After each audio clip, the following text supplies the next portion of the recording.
They come into learn in my soul. I'm meeting it.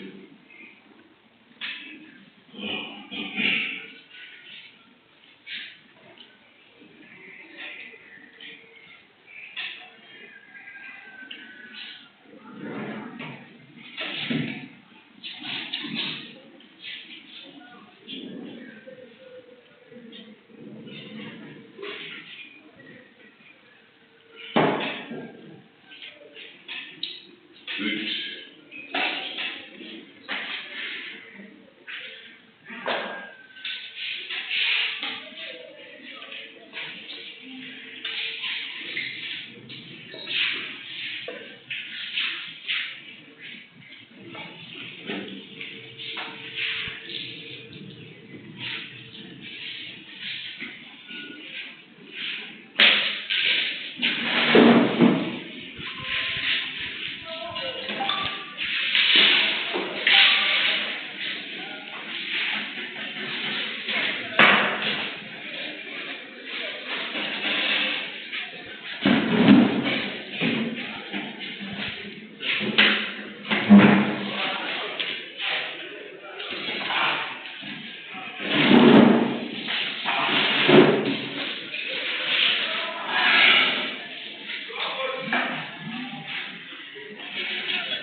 kuna photo, ngati matumiza photo, please send a copy kwa email directly.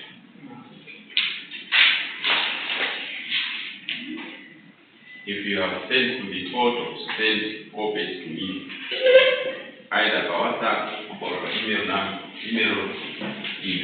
Msalemi msishe mezi marembera. Wakale maaya wika. How about the previous assignment? It doesn't that it did send to the board. Can I as well send to the board? Yeah, sure. Always important.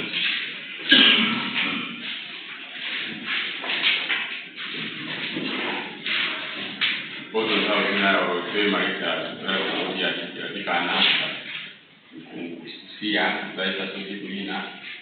they not sure and safely I should make sure we are on the land.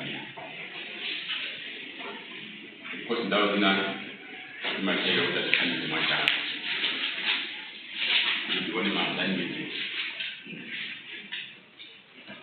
So to make life easier, just send the copy to me.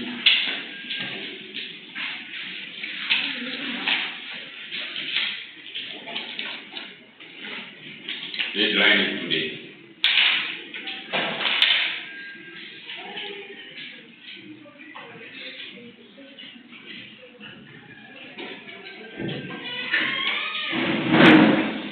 My social manager performer. So I've not yet made a decision on one item, meaning whether I should ask you to answer 4 questions out of 6 or answer 5 questions out of 7. 4 questions out of 6 or 5 questions out of 7. So if you answer 5 questions, they will 20 marks each. I'm asking you to answer 4 questions with 5 marks each. Of course, the final choice is me.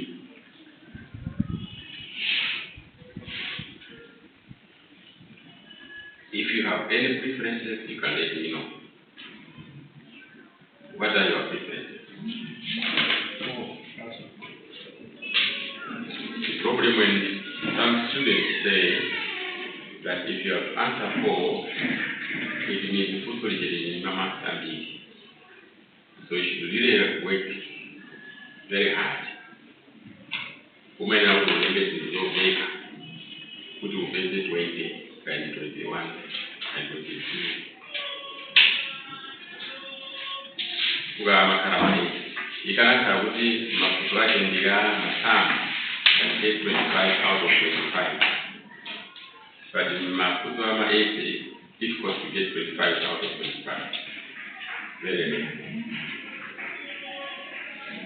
Kuga maiwandi. Pamoja kabisa kutuwa kutatu kukundo tuwili tatu maiwandi. So you cannot easily get 25 out of 25. Unlike we did at the time. And we avoid asking mathematical questions in this class because I know the background of MBA, though they are some or they are not good at mathematics, and that's why they chose to study because I made them not account. But if you were doing bachelor in economics, you can't avoid the mathematics all the time.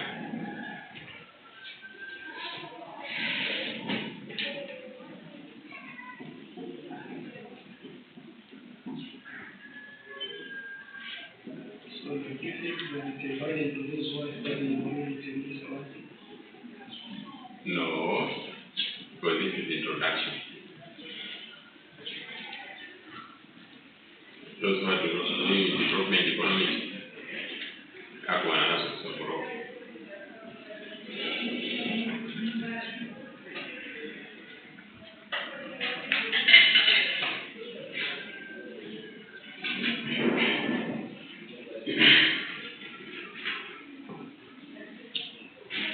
So you also don't mind whether you have 4 out of 6 or 5 out of 7. You don't mind. I only saw one gentleman who thinks 4 out of 6 is better. And I'm not saying by the meanwhile travel. I assume that I can make a choice myself.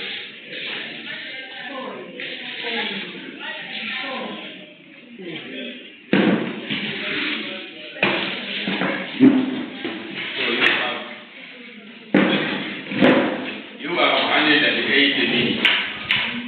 Okay? My son so you have 180 minutes. So if you answer 4 questions, it means you have 45 minutes each question. Okay? 45 minutes each question is a lot of time.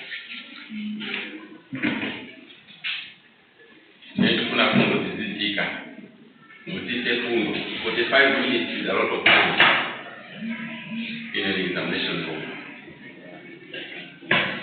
For many, if you answer 5 questions, they will be more currently 36 minutes. You'll be more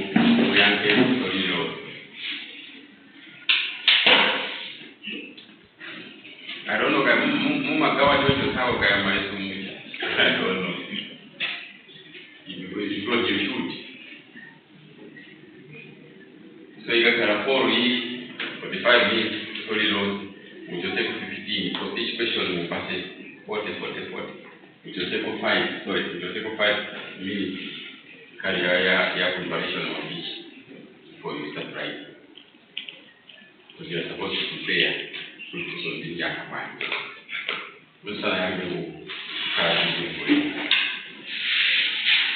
you have for the minutes, about 3 minutes, preparation, whatever.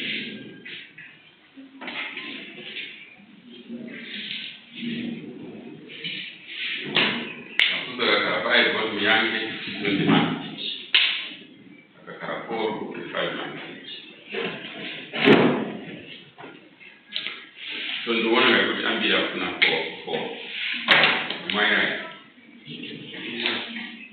I was in the mechanism. I thought you were the one who suggested initially for. Yeah, I'm the one. So I'm not one in the mechanism. Listen that about it. Hanga the routine of saying, I'm the young who now come up. They know you more. What the matter is, they don't know. They would probably not be enough for quality.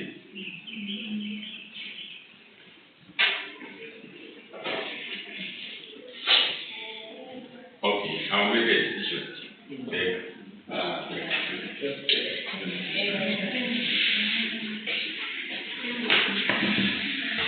It is my choice to be discussion. I was not supposed to be discussion today.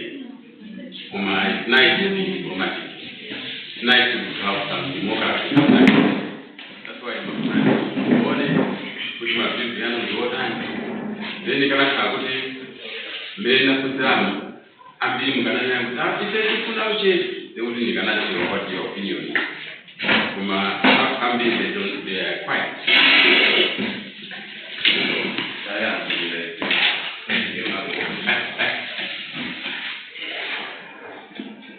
Okay, so in terms of learning, meta kumanya na democracy pasara kumana kawili.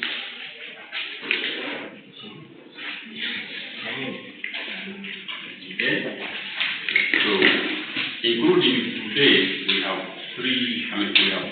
In total we have 3. So we meet today, we meet next week, and the other week is fine. Then you go on a 1 week leave holiday. Prepare it for exam. So the last meeting, we will go through some study areas. So kukuziza then today, the next week. Inayo my vision for it. I have noticed from this semester, the vision for exam, and that. You can imagine this Mapanga Zaya assisted last time as a revision. Put to video guys. Kuma people still put it wrong.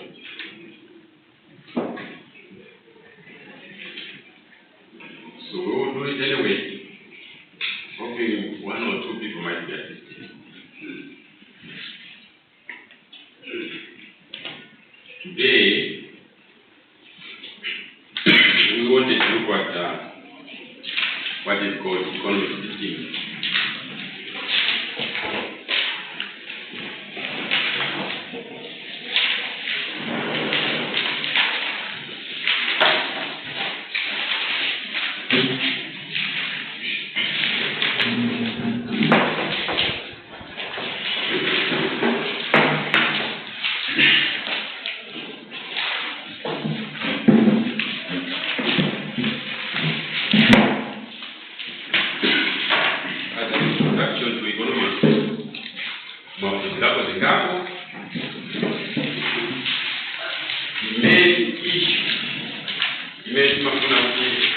Which should really be very well understood in economics, in the issues of demand and supply. With all that comes with it. When you have that grounding, Macauzi economics Maya. Very important.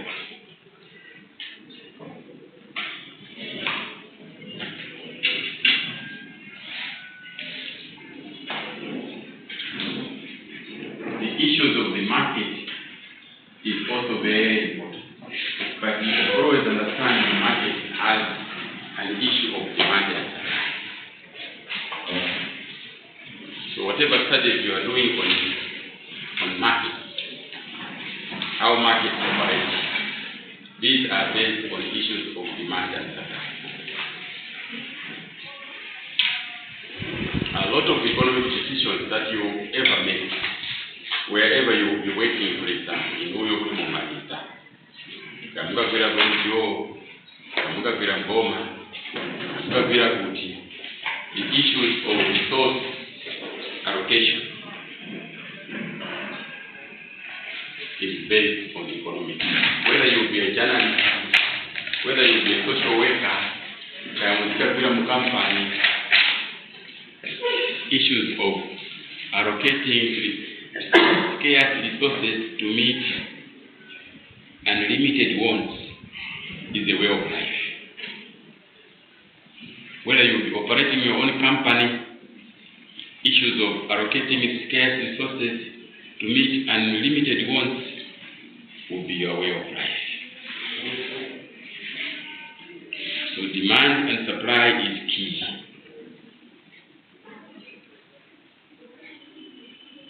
Whether you are talking about efficient allocation,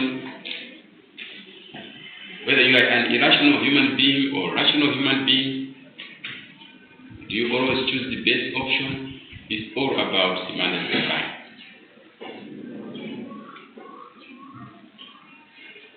Okay, that's why we spend a lot of time making sure that this concept is clearly understood. Once you clearly understand this concept, anything else is just water. You'll just be drinking it like water. Once these concepts are very strong in your mind, it is much the operative branch.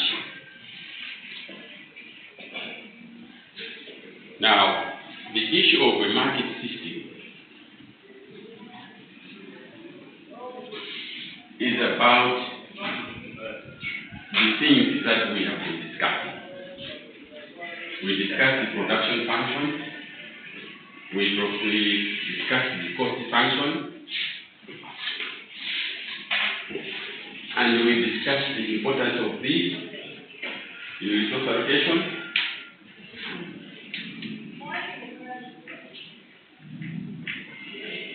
And we discussed the factors of production. For you to produce, what are the factors? And what do these factors aid? How to pay?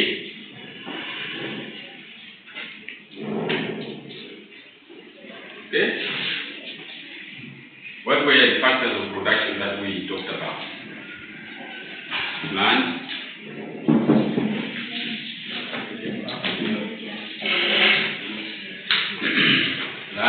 labor,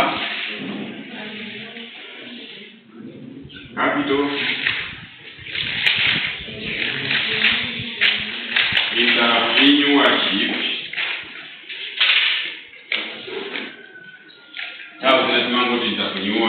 enterprise,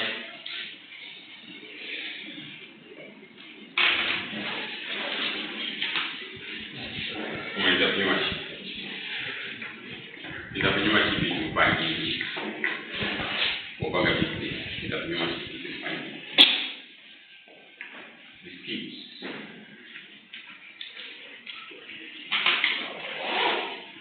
So this one has the skills of how to combine these first three. Many years ago, economists used to define factors of production, only three of them. They used to say factors of production are land, labor, and capital. Over the years, this has changed to include entrepreneurship, recognizing that land, labor, and capital on their own, without somebody mixing them up and doing something about them, without somebody else doing that, these are useless on their own. You can have land, but if nobody thinks about how to use it, it will still just be lying there. It will not be producing anything. You can have money, capital, but if you have no idea of how to use that money, it will either just be in your house, or you may say, I will keep it at the bank for safekeeping. That shows if you have money and you take it to the bank for safekeeping, it means you are bankrupt. You have no idea. You have bankrupt ideas. You don't know how to use the money. That's why you just decide somebody should keep it for you. An entrepreneur will have an idea, but will not have the land, will not have the labor, will not have the capital. So what does he do? He goes to the bank, at the bank he will find that they are keeping for money for some people who have no idea. And the money is there. So the guy goes there and says, I want 10 million. That 10 million was deposited by her yesterday, just because she has no idea of how to use it. She said, went to the bank and said, can you keep it for me? Provided you pay me interest. So this lady goes there because she has an idea. She goes there and she says, I have an idea and I need 10 million. So the bank will take her 10 million and give it to her. So they will assess what idea she has. Brilliant idea. She wants to maybe do some farming or whatever, produce something. So they will take her money and give it to her at an interest rate. Out of that interest rate, they will take a small fraction, give it to this one for using her money. So that's how banks make money. Banks do not have money of their own. They use people who have got no idea as money to make money, give it to those who have ideas. where entrepreneurship is coming from. The fact that money is capital. That's why thousands of money have you cannot find capital, you cannot have business. Because basically what you are saying is about money. Okay? So this entrepreneur will mix these and do something. So it becomes another factor. Because without this factor, nothing will happen. That's why we now, these days, we talk about all factors of production.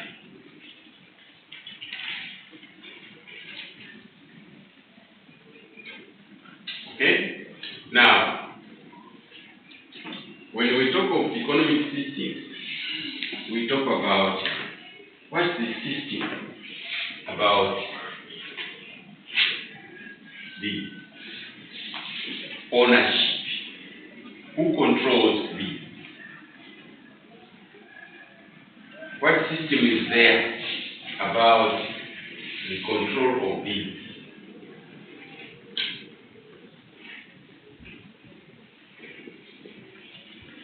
Okay? These are factors of production, which we discussed also in production function. Who controls it? Who owns? Okay? How is production organized?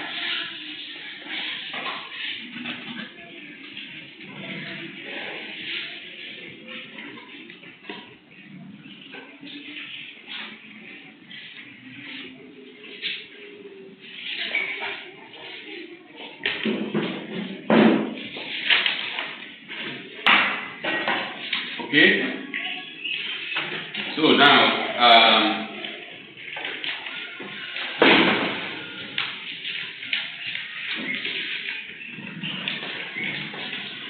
there are variation of categories. The categories that we have put forward about who owns and who controls these factors of production. Without these, there cannot be economic activity. You cannot talk about an economy. So if you are saying economy of Malawi or economy of Zambia, or whether it's America, Russia, whatever, the production processes, livelihoods are based on these four.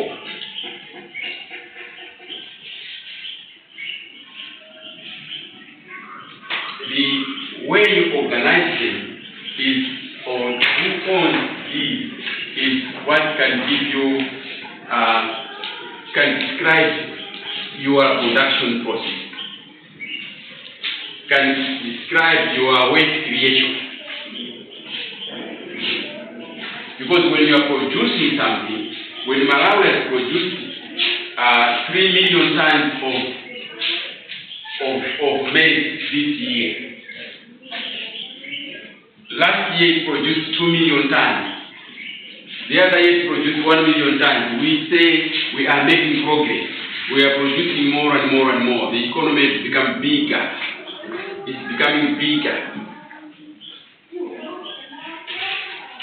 Companies we used to have only 2 bus companies in Malawi. Now we have 50 bus companies.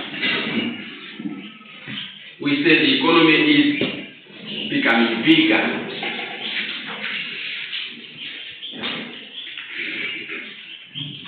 We used to produce maybe only 100,000 tons of cement in Malawi, the whole of Malawi. But now we are producing 500,000 tons of cement. We are becoming bigger. Okay?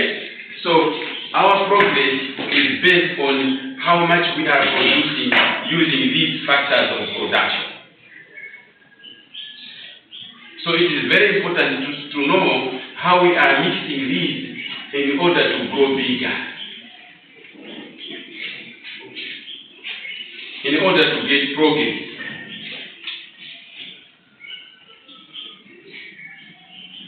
Whether we are producing more roads, whether we are producing more water, whether we are producing more electricity, whatever we are producing, we are using the factor. Now, who owns, who controls this factor is what will describe your economic system. Okay?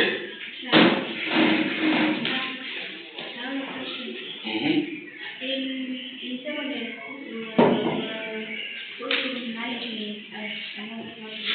So, management is entrepreneurship.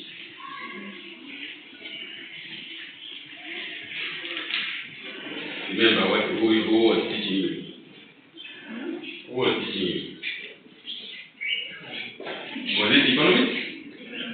What was it? Agriculture. I'm sure you had a guy from Bunda who was teaching you, right? He had a PhD in agriculture, right, isn't it? This is the university. Somebody with a PhD cannot stand in front of you and teach you. Okay? I'm a bit higher. So, management and entrepreneurship is the same, right? You know why? Because we say entrepreneurship is something to do with how you meet these three. On their own, they will not do anything. So you need a manager, right? You need somebody who has the skills. That you can 1 acre, use antipolo, ndikapeleka kubanki nikulia federeza, ulima. So this guy has the skills, right? And you choose the best option, production function, many of you owner, using that production function which derive cost function, meaning what are the costs of each factor, right? So for example, the production function minimum tank because you are planning to have 100 bags. So production function minimum tank you use 1 acre. Okay? 5 acres and 8 bags of the day. That will be the 100 bags. Okay? But there was another production function which we put ourselves for the same 100 bags. Now, the reason you have chosen this one is because you are looking at the cost. You know that you do a solo you want to use more material than the if where you are, is more expensive than labor, you might want to do another combination. But it will still give you 100 bags. So that's what they call production function is. Production function is about relationship between input and output. You can play around with the input, change the ratios, and they give you the same output. Okay? So now you choose the most efficient. Depends on your availability of those raw materials in your area, or those factors in your area, or the cost, price. So basically, you are the manager, you are the entrepreneur.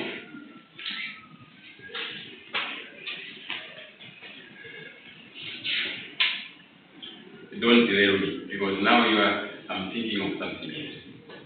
There will be initial economic system near about consideration for the right? Because there is a difference between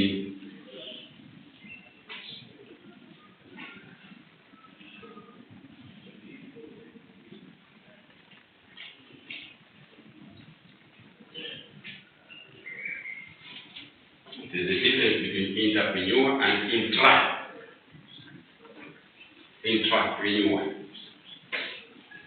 Intrapreneur is the manager. You are employed to manage somebody's company. Okay? Not your company.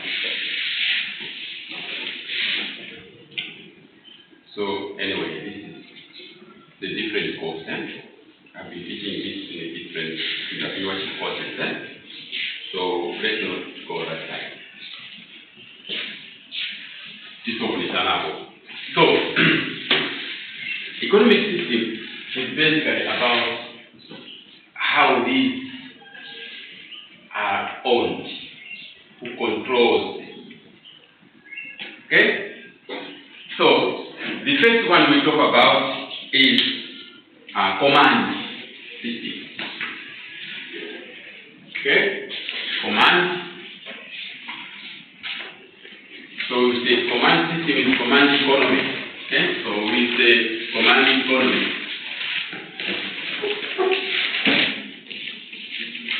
Some people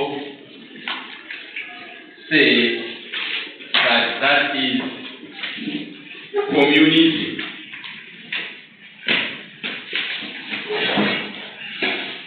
I'm sure you've heard about that. Command economy. Meaning the factors of production are owned by government.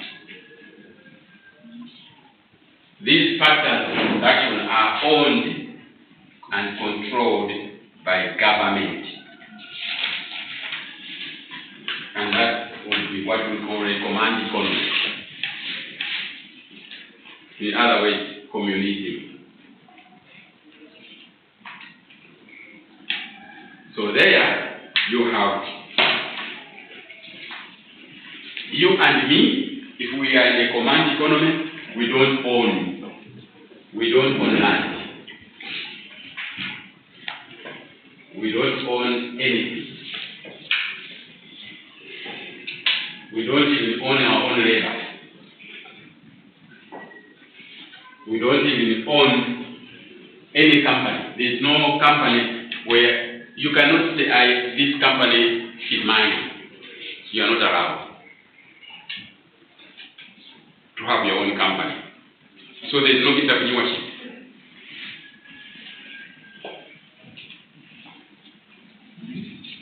Okay? Everything is owned by the government. All of you own everything. So land, you have no land. You cannot say Munda Mungwanga and I can do what I want. You cannot say company Njanga and I do what I want. So in such kind of economy, you will not even see a private secondary school or a private school or private education institution. You will not even see a private hospital. You will not even see a private farm. You will not see anything owned by anybody.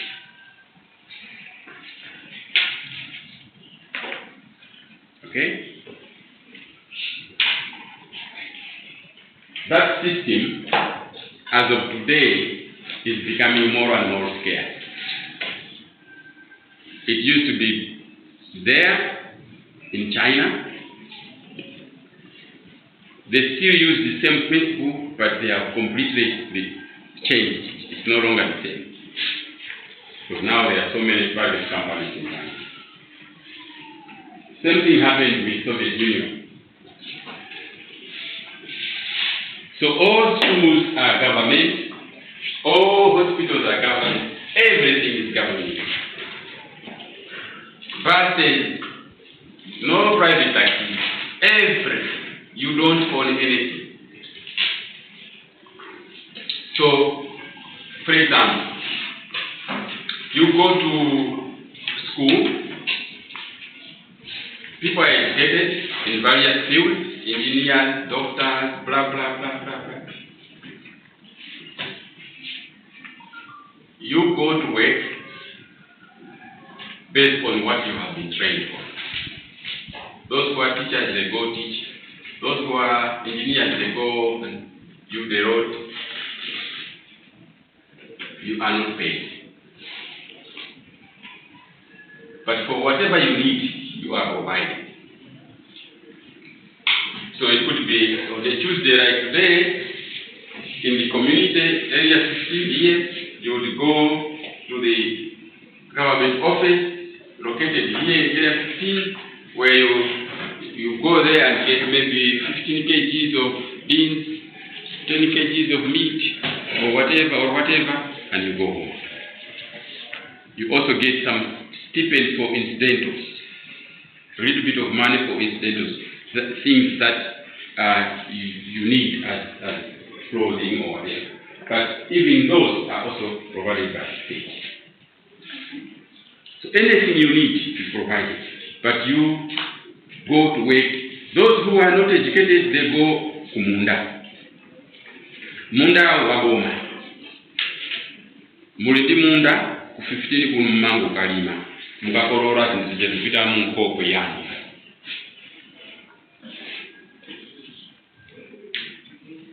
It's all owned by everybody. So the factors of production are not owned privately.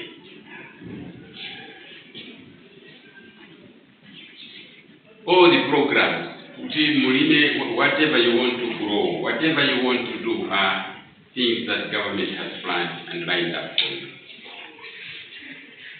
So you are just being commanded to do what the government wants. You have no private choice.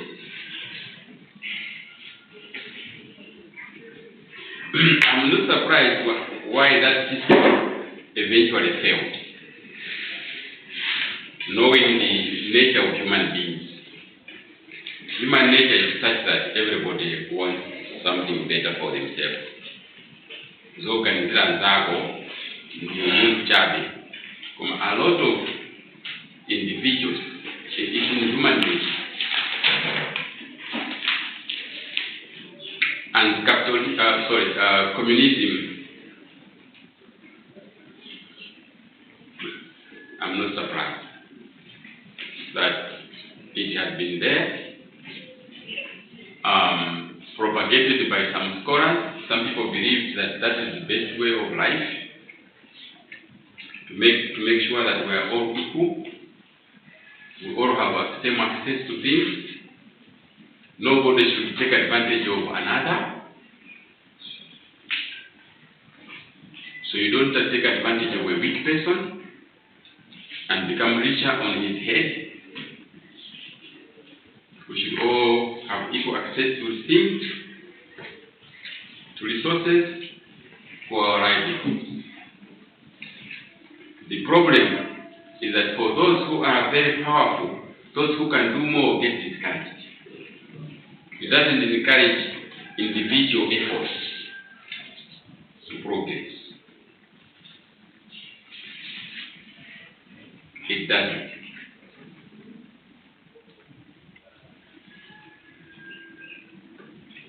I want you to see the different problems with this. I've said what I know. Maybe you can read more and surprise me with some other advantages of this community in your exam.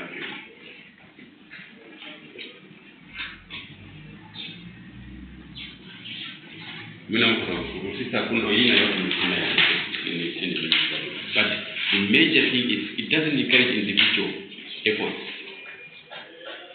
You can imagine if there's no way that when you work harder you get better reward. Will you work hard? No. Because even kumunda mumpita nonse, amene simuna kuzero any those who have no skill of any other type that they can be used for somewhere else, those go kumunda. Now you can imagine kumunda kuja, we have some people who are strong, some people are born weak. It doesn't encourage those who are strong to do more.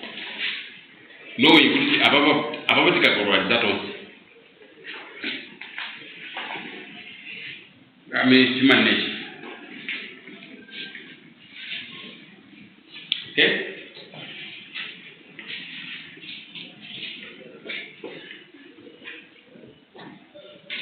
So that's one type. The second type is what just opposite to this is what we call capitalism.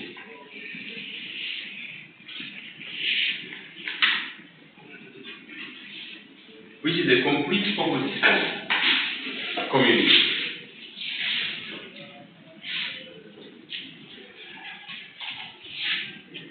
This is a different kind of economic system from communism or command economy. Capitalism is where all the factors of production are owned privately, owned and controlled privately, owned and controlled by individuals.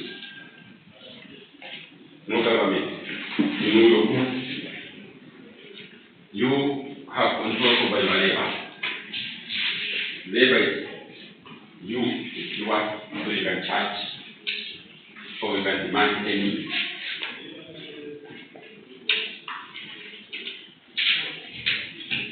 You have land, and you say this land is mine. You can open a farm. Government has got nothing to do with it.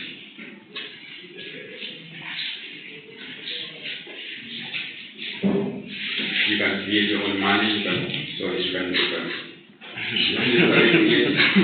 but you can own money. You can own capital.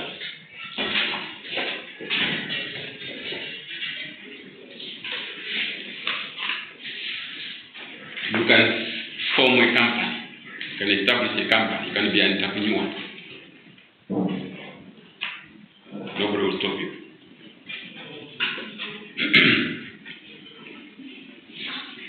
That's capitalism. The means of production are owned by individuals or privately owned.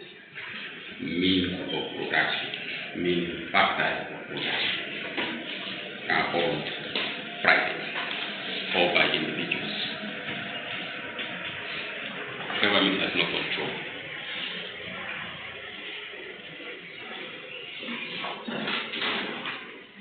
So the strong survive, the weak die off. Right? Those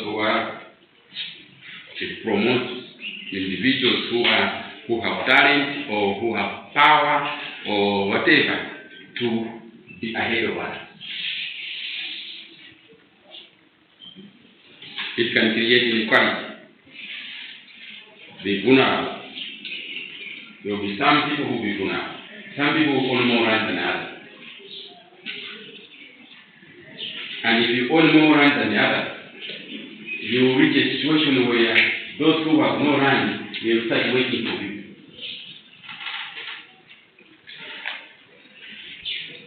So they start depending on somebody else. Now, those who believe in capitalism, they believe that this cannot be sustainable. This thing of somebody owning more and more and others do not have can create a revolution. People will rise up against and demonstrate and dismantle.